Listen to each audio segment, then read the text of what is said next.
আসসালামু আলাইকুম, channel I সংবাদে আপনাদের সবাইকে আমন্ত্রণ জানাচ্ছি। আমি আল আভি জাহান। বিস্তারিত সংবাদের শুরুতেই জানিয়ে দিচ্ছি ফ্রেশ আটা ময়দা সুজি সংবাদ শিরোনামগুলো। অন্তর্বর্তী সরকার সীমান্তে কঠোর হওয়ায় সমস্যা তৈরি করা হচ্ছে বললেন স্বরাষ্ট্র উপদেষ্টা। রক্ত দিয়ে হলেও নিরাপত্তা নিশ্চিতের ঘোষণা। সংস্কার প্রতিবেদন নিয়ে রাজনৈতিক দলগুলোর সাথে বৈঠক করবেন প্রধান উপদেষ্টা। আলোচনার মাধ্যমে চূড়ান্ত করতে বিএনপির সুপারিশ। চেক ডিসঅনার মামলায় সাকিব আল হাসানের বিরুদ্ধে গ্রেপ্তারি পরোয়ানা। 4,14,5 টাকা না পাওয়ার অভিযোগে মামলা। ইসরায়েল গাজা যুদ্ধবিরতি কার্যকর হচ্ছে না। হামাসের বিরুদ্ধে বন্দীদের তালিকা প্রকাশ না করে চুক্তির শর্ত ভঙ্গের অভিযোগ। এবং বিপিএলে দিনের প্রথম ম্যাচে চিটাগং কিংসের বিপক্ষে মাঠে ফরচুন বরিশাল। চট্টগ্রামে টস জিতে বোলিংয়ে তামিমের দল।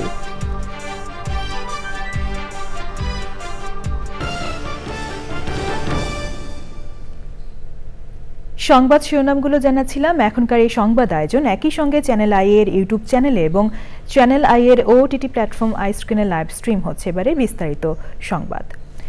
আগে সরকার ক্ষমতা টিকিয়ে রাখতে সীমান্তে অনেক ক্ষেত্রে ছাড় দিত, তবে বর্তমান সরকার কোনো ধরনের ছাড় দিচ্ছে না বলে জানিয়েছেন স্বরাষ্ট্র উপদেষ্টা। রাজধানীতে এক অনুষ্ঠান শেষে তিনি বলেন, বাংলাদেশের ন্যায্য হিস্সা নিশ্চিত করতে সীমান্তে ছোটখাটো সমস্যা হচ্ছে। দেশের সীমান্ত নিরাপদ আছে, রক্ত দিয়ে হলেও সীমান্ত নিরাপদ রাখা হবে বলে মন্তব্য করেন তিনি। শহীদুল্লাহ রাজুর রিপোর্ট। সাম্প্রতিক সময়ে বাংলাদেশ ভারত সীমান্তে উত্তেজনা বেড়েছে। শনিবার চাঁপাইনবাবগঞ্জ সীমান্তে দুদেশের নাগরিকদের ধাওয়া পাল্টা ধাওয়া ও বোমা বিস্ফোরণের ঘটনা ঘটে। স্থানীয়রা অভিযোগ করেছেন, ভারত থেকে ছোড়া হাতবোমা বিস্ফোরণে আহত হয় 5 বাংলাদেশি।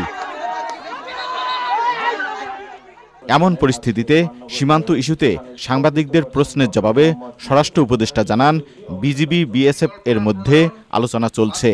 শীঘ্রই চাঁপাইনবাবগঞ্জ সহ সীমান্তের সব সমস্যার সমাধান হবে। আমরা এখানে কোনো রকমের ছাড় দিতে চাচ্ছি না। আগে হয়তো 2-1টা জায়গায় একটু ছাড় দেওয়া হয়েছে, এখন এই ছাড় দেওয়াটা হচ্ছে না, দেখি একটু সমস্যা হচ্ছে।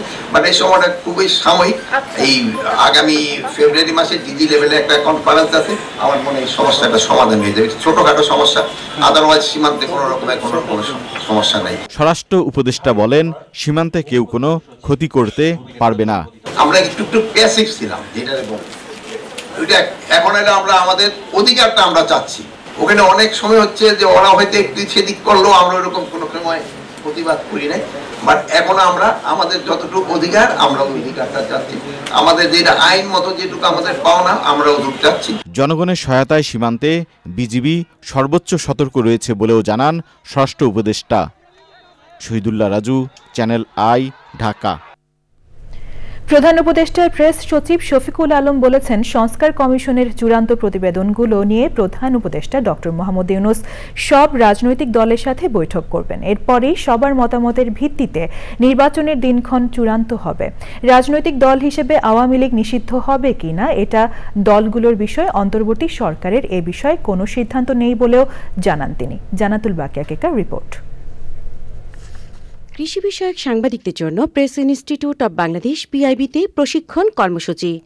টেলিভিশন, সংবাদপত্র সহ বিভিন্ন গণমাধ্যমের প্রতিনিধিদের নিয়ে এই প্রশিক্ষণে প্রধান অতিথি ছিলেন প্রধান উপদেষ্টার প্রেস সচিব। কর্মশালায় দেশে কৃষির প্রকৃত স্বরূপ, কৃষকের উৎপাদিত পণ্যের বাজার মূল্যের ক্ষেত্রে মধ্যস্বত্বভোগীদের দৌরাত্ম্য সহ জলবায়ুর পরিবর্তন এবং কৃষি বিষয়ক নানান তথ্য ও সঠিক পরিসংখ্যানের ঘাটতি নিয়ে কথা বলেন বক্তারা। দেশি বিদেশি নানান রকমের প্রকল্পে, উন্নয়ন প্রকল্পের বাঁধ, নদী শাসন, আমাদের ওয়াপদা, আমাদের পানি উন্নয়ন বোর্ড ইত্যাদি মিলে যে একটা ধ্বংসযজ্ঞ রয়েছে, যেটা আসলে সত্যিকার উইপন অফ ম্যাস ডিস্ট্রাকশন, যার নাম তারা দিয়েছে উন্নয়ন, তার দীর্ঘমেয়াদী প্রভাব আমরা সামনের দশকে পড়তে দেখব।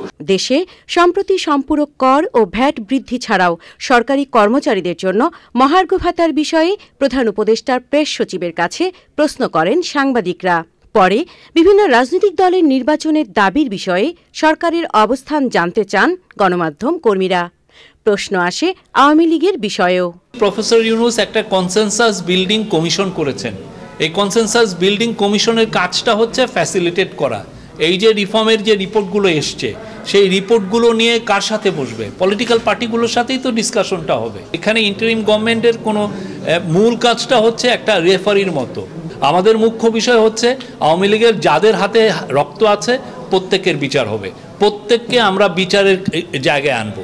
আর বাংলাদেশের পার্টিগুলো ডিসাইড করবেন আওয়ামী লীগের পলিটিক্যাল ভবিষ্যৎ কী হবে। কিন্তু সোফার আমরা দেখছি যে আওয়ামী লীগের কারো মধ্যে কোনো অনুশোচনা নাই। প্রেস সচিব বলেন, অন্তর্বর্তী সরকার জাস্ট রেফারি বা আম্পায়ার, নির্বাচন নিয়ে কাজ করছে নির্বাচন commission. Jannatul বাকিয়া Keka, channel I, Dhaka. রাজনৈতিক দলগুলোর সাথে আলোচনা করে সংস্কার কমিশনের রিপোর্ট চূড়ান্ত করার আহ্বান জানিয়েছেন বিএনপির মহাসচিব মির্জা ফখরুল ইসলাম আলমগীর। দ্রুত নির্বাচনের দেওয়ার দাবি জানিয়ে তিনি বলেছেন, সংস্কার ও নির্বাচনের মধ্যে কোনো বিরোধ নেই, দুটি একসাথে চলতে পারে। জন্মবার্ষিকীতে বিএনপির প্রতিষ্ঠাতা জিয়াউর রহমানের সমাধিতে শ্রদ্ধা জানানোর পর মির্জা ফখরুল ইসলাম আলমগীর এসব কথা বলেন। বিস্তারিত মইনুল হাসানের রিপোর্টে। বিএনপির প্রতিষ্ঠাতা সাবেক রাষ্ট্রপতি জিয়াউর রহমানের জন্মবার্ষিকীতে দলের পক্ষ থেকে নানা আয়োজন। শেরেবাংলা নগরে জিয়াউর রহমানের সমাধিতে শ্রদ্ধা জানান বিএনপির নেতাকর্মীরা। দোয়া ও ফাতেহা পাঠ করেন তারা। পরে বিএনপির মহাসচিব মির্জা ফখরুল ইসলাম আলমগীর বলেন, শহীদ জিয়াউর রহমানের আদেশে কাজ করে যাচ্ছে বিএনপি। তার স্বপ্ন ছিল একটি স্বাধীন, সার্বভৌম, গণতান্ত্রিক বাংলাদেশ, আধুনিক বাংলাদেশ, উন্নত বাংলাদেশ নির্মাণের। সেই স্বপ্নকে পূরণ করবার জন্য আমরা বাংলাদেশ জাতীয়তাবাদী দল, সকল অঙ্গ সংগঠন আমরা ঐক্যবদ্ধ হয়ে আমরা কাজ করব। 4টি সংস্কার কমিশন যে প্রতিবেদন জমা দিয়েছে, রাজনৈতিক দলগুলোর সাথে আলোচনা করে সেই ব্যাপারে সিদ্ধান্ত নেওয়ার আহ্বান জানান বিএনপির মহাসচিব। সংস্কার এবং নির্বাচনের মধ্যে কোনো বিরোধ নেই।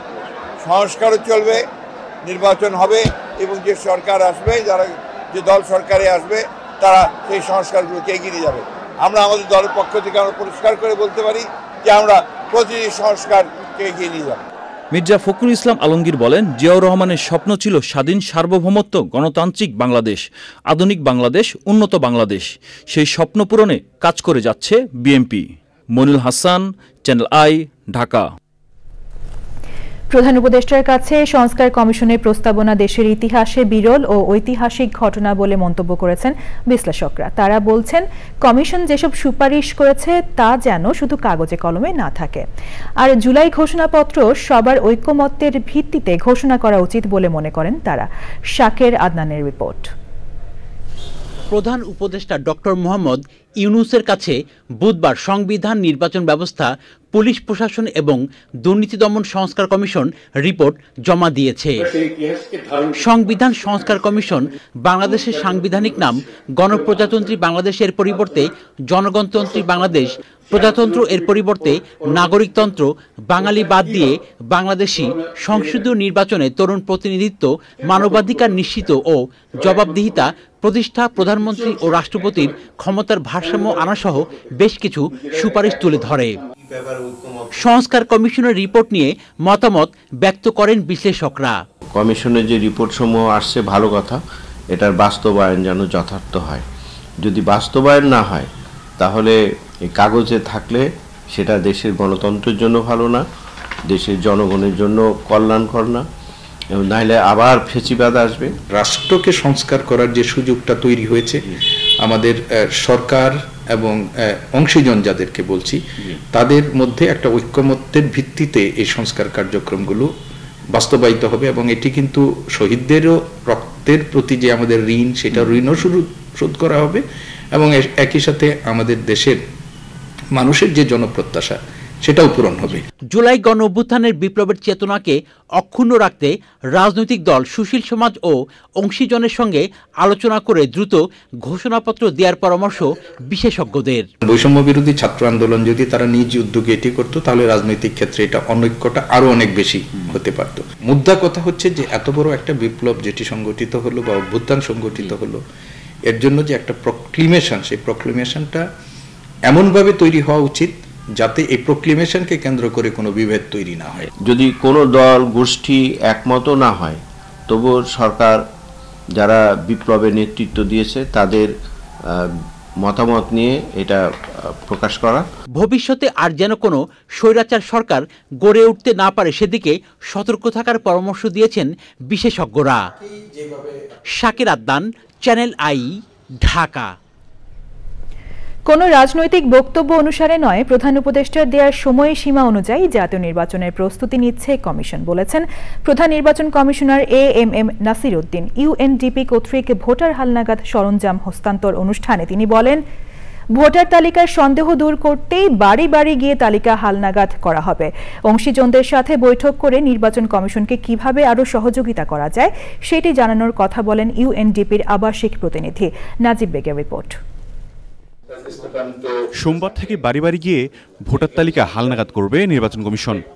এই কার্যক্রমের অংশ হিসেবে নির্বাচন কমিশনকে ল্যাপটপ, স্ক্যানার এবং ব্যাগ হস্তান্তর করে ইউএনডিপি। প্রথম দিনে ১৭৫টি ল্যাপটপ, ২০০টি স্ক্যানার এবং ৪৩০০ ব্যাগ দিয়েছে সংস্থাটি। নির্বাচন কমিশনের কাছ থেকে টেকনিক্যাল সহযোগিতা চাওয়া হয়েছিল। আমরা রাজনৈতিক দল ও বিভিন্ন অংশীজনের সাথে বসব, এরপর কি কি বিষয়ে কমিশনকে সহায়তা করা যায় সেটি দেখা যাবে।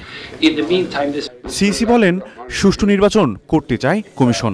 নির্বাচনের সময়সীমা নিয়ে প্রধান উপদেষ্টার নির্দেশনাকেই প্রাধান্য দেওয়ার কথা জানান সিইসি।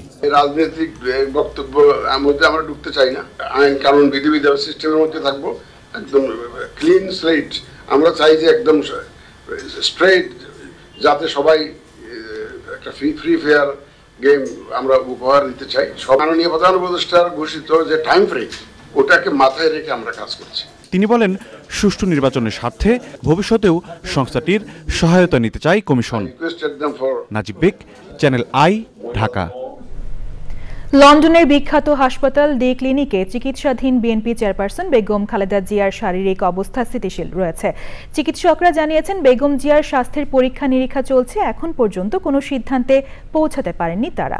খালেদা জিয়ার ব্যক্তিগত চিকিৎসক AZM জাহিদ হোসেন জানিয়েছেন, বোর্ড বসেছে, তবে এখনও কোনো রিপোর্ট তাদের হাতে এসে পৌঁছায়নি। প্রচণ্ড শীত উপেক্ষা করে ক্লিনিকের আশপাশে ভিড় জমান ভক্তরা। লন্ডন থেকে শাহ এমি হোসেনের রিপোর্ট। লন্ডনের বিখ্যাত হাসপাতাল দি ক্লিনিকে চিকিৎসাধীন আছেন বিএনপির চেয়ারপারসন বেগম খালেদা জিয়া। সপ্তাহখানেক হলো তার শারীরিক অবস্থার তেমন কোনো পরিবর্তন ঘটেনি, তবে এখনো পর্যন্ত ডাক্তাররা কোনো সিদ্ধান্তে পৌঁছতে পারেননি। পরীক্ষা নিরীক্ষা চলছে তার স্বাস্থ্যের। খালেদা জিয়ার ব্যক্তিগত চিকিৎসক জানান, বোর্ড বসেছে, এখনো কোনো রিপোর্ট তাদের হাতে এসে পৌঁছয়নি। বেগম জিয়ার স্বজনদের প্রতিদিনের মতো আজও ক্লিনিকে আসতে দেখা যায়।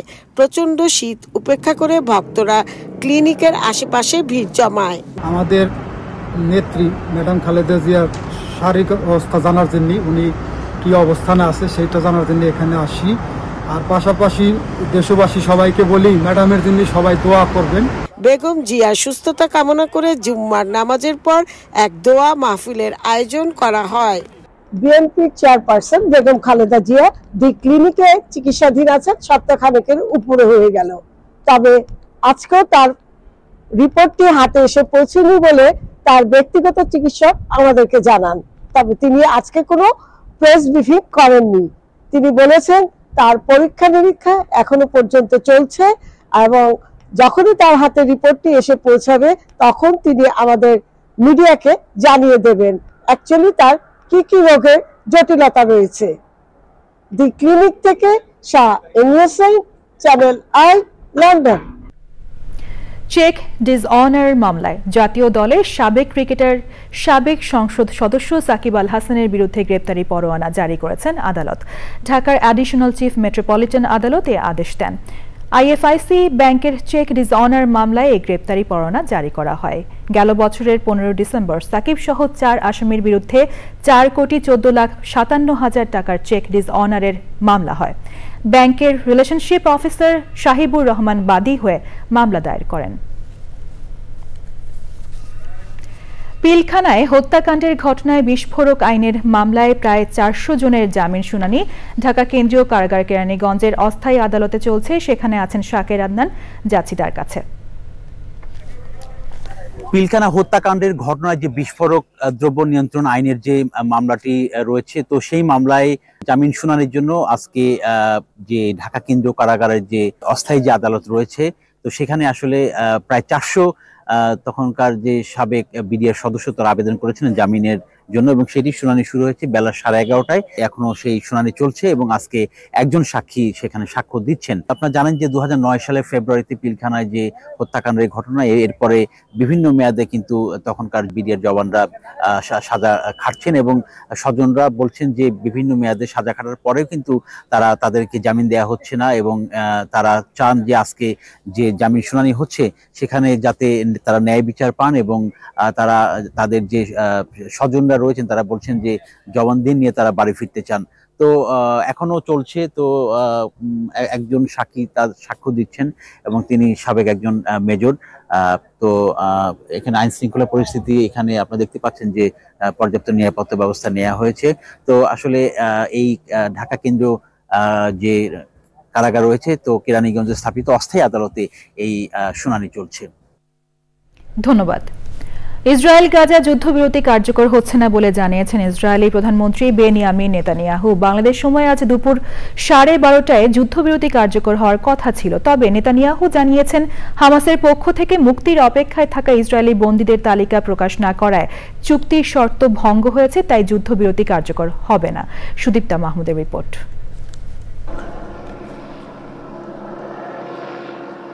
গাজায় 15 মাস ধরে চলা যুদ্ধবিরতি কার্যকর হওয়ার আগ মুহূর্তে দেখা দেয় জটিলতা। ইসরায়েলের প্রধানমন্ত্রী বেনিয়ামিন নেতানিয়াহু বলেছেন হামাস তাদের হাতে আটক বন্দীদের তালিকা প্রকাশ না করা পর্যন্ত গাজায় যুদ্ধ চলবে।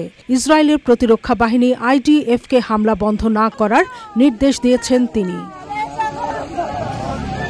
যুদ্ধবিরতি চুক্তি অনুযায়ী পরিকল্পিত বন্দী বিনিময়ের কমপক্ষে 24 ঘন্টা আগে বন্দীদের নাম সরবরাহ করতে হবে। তবে হামাস বলছে নামের তালিকা প্রকাশের দেরির কারণ প্রযুক্তিগত সমস্যা। তবে শনিবার রাতেই গাজায় এই যুদ্ধবিরতিকে অস্থায়ী বলে দাবি করেছিলেন নেতানিয়াহু। তিনি বলেন, প্রয়োজনে যুদ্ধ আবারও শুরু করার পূর্ণ অধিকার দেওয়া হয়েছে ইসরায়েলকে। হামাস যুদ্ধবিরতি চুক্তির বাধ্যবাধকতা পূরণে ব্যর্থ হয়েছে বলে জানিয়েছেন আইডিএফের মুখপাত্র। সংক্ষিপ্ত বিবৃতিতে জেনারেল হ্যাগারি বলেন, যতক্ষণ না হামাস তার দায়বদ্ধতা পূরণ করতে পারছে ততক্ষণ গাজায় যুদ্ধবিরতি কার্যকর হবে না। Sudipta Mahmud, channel I.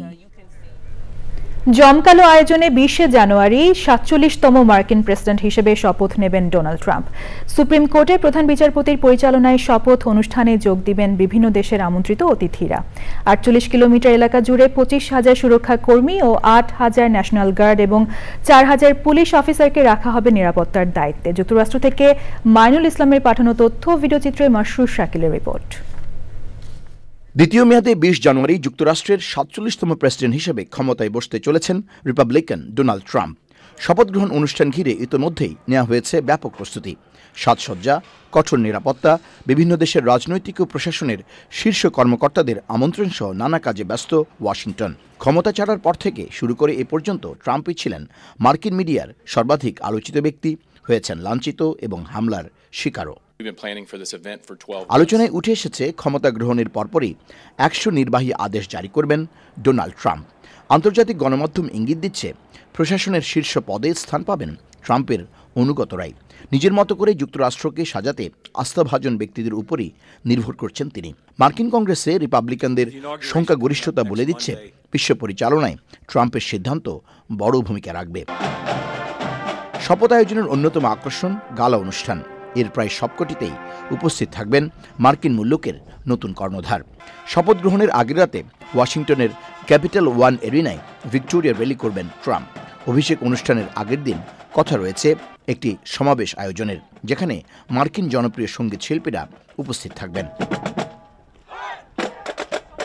যুক্তরাষ্ট্রের প্রেসিডেন্টের শপথ অনুষ্ঠানে বিভিন্ন দেশের রাষ্ট্র বা সরকার প্রধানদের উপস্থিত থাকার রেওয়াজ না থাকলেও ট্রাম্প এসবের ধার ধারেন না। তাই এবার বেশ কয়েকজন বিশ্বনেতা উপস্থিত থাকছেন। নতুন মার্কিন প্রেসিডেন্টের শপথের আগেই পর্ণ তারকার মামলায় তাকে কারাদণ্ড বা অন্য সাজা দেবার আশঙ্কা অনেকটাই কমে গেছে। মাসুর শাকিল, চ্যানেল আই। এবার রয়েছে বিপিএল আপডেট।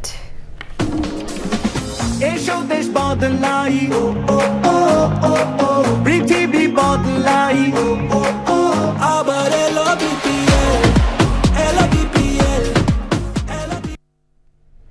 বিপিএল চট্টগ্রাম পর্বে দিনের প্রথম ম্যাচে ফরচুন বরিশালের বিপক্ষে টস হেরে ব্যাট করছে home team Chittagong Kings.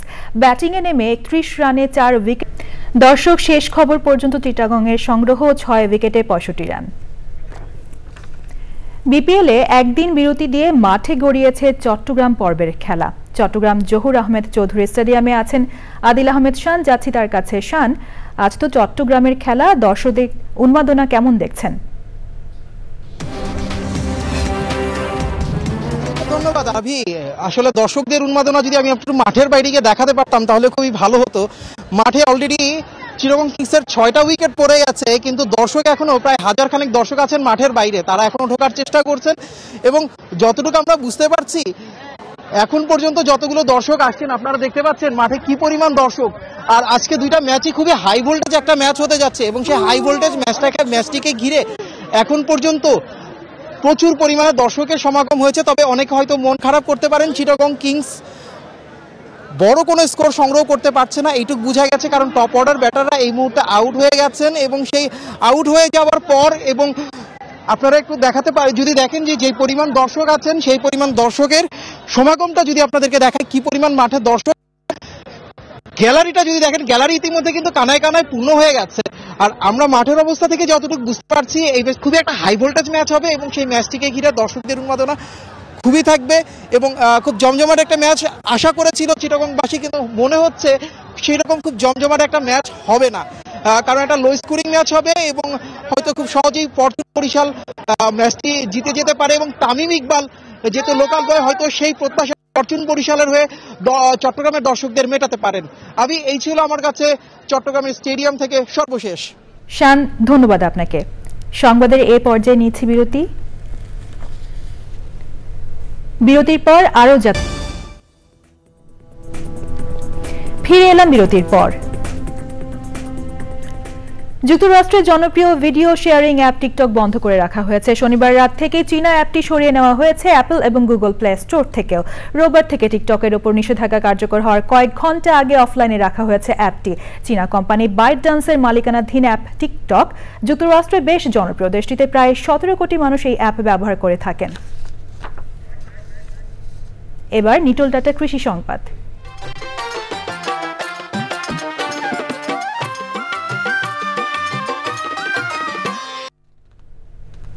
রাজবাড়ীর Baliakandi উপজেলা ফুলকপি আবাদের জন্য প্রসিদ্ধ, তবে দাম কমে যাওয়ায় ফুলকপি আবাদ করে বিপাকে পড়েছেন কৃষক। বর্তমানে প্রতি কেজি ফুলকপি বিক্রি হচ্ছে 2 থেকে 3 টাকা দরে। বাজার মূল্য কমে যাওয়ায় অনেক কৃষকের কপি জমিতেই নষ্ট হচ্ছে। এবার প্রকৃতি সংবাদ।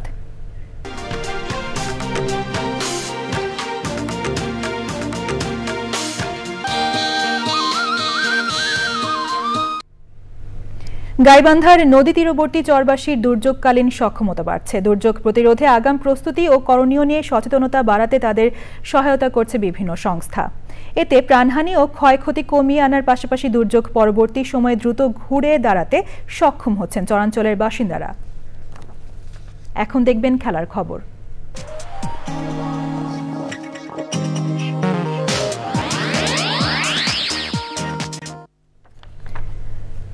লা লিগায়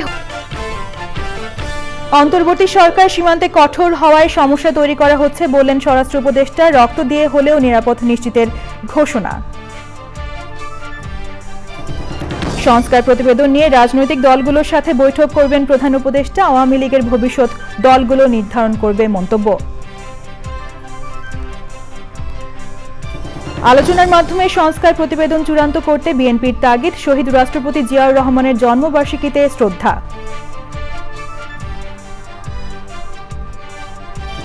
চেক ডিসঅনার মামলায় সাকিব আল হাসানের বিরুদ্ধে গ্রেপ্তারি পরোয়ানা। 4,14,5 টাকা না পাওয়ার অভিযোগে মামলা। ইসরায়েল গাজা যুদ্ধবিরতি কার্যকর হচ্ছে না। হামাসের বিরুদ্ধে বন্দীদের তালিকা প্রকাশ না করে চুক্তির শর্ত ভঙ্গের অভিযোগ।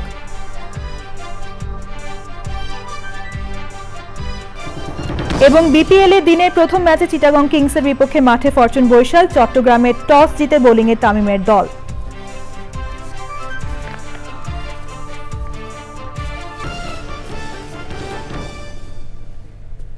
পরবর্তী শীর্ষ খবর দেখার আমন্ত্রণ রইল। ধন্যবাদ।